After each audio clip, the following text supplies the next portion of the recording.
10 years ago, if you want to roll your head back, the iPhone was about 6 months old, EC2 was roughly also 6 months old, and Twitter couldn't decide whether or not there was going to be an I in the name. So no one had smartphones. That's why you can't find any good photos other than the ones O'Reilly took of anyone at all from that era. My first experience with Velocity was at the first Velocity Summit.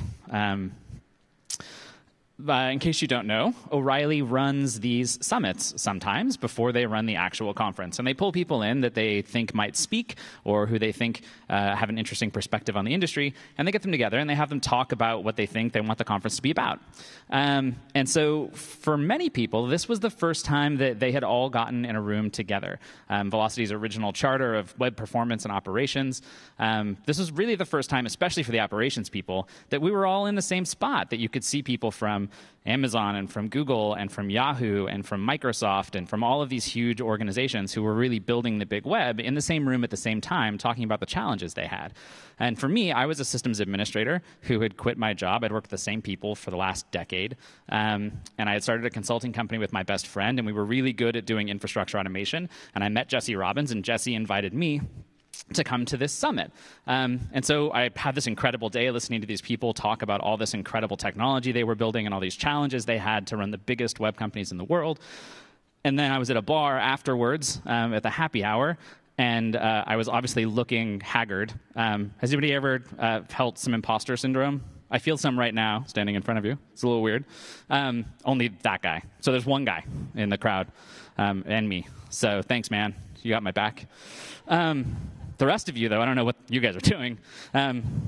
Certainly you're not engaged. So John Jenkins, who I think Artur talked about earlier today, gave me this incredible gift. He came up to me and he put his hand on my shoulder and he said, how are you doing? And I was like, it was great. What an incredible day. But I feel like a faker because you guys all run these huge web companies and I, don't. And never have. And he was like, well, here's what I do in a day. And so he ran down for me all the things that he did in his day at his incredibly high-profile, high-powered job at Amazon. And then he asked me, could you do those things? And I was like, yeah, I probably could.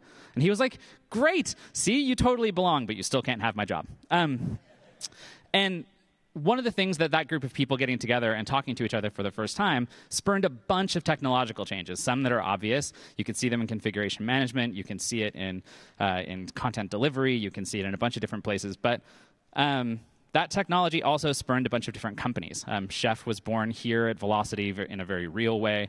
Fastly, I think companies like PagerDuty, whether they were born here or not, I suppose is up to the founders to decide, but for sure they were of this community when they got here. But the thing that Velocity, I think, is most important for doing is creating a culture that has really transformed the industry. DevOps exists as a thing because John Allspaw and Paul Hammond gave a talk about deploying 10 times a day at Flickr, and it was a story of dev and operations cooperation. And that talk, and everybody who saw it, suddenly knew that it was possible to do something that before existed only in this very rarefied air.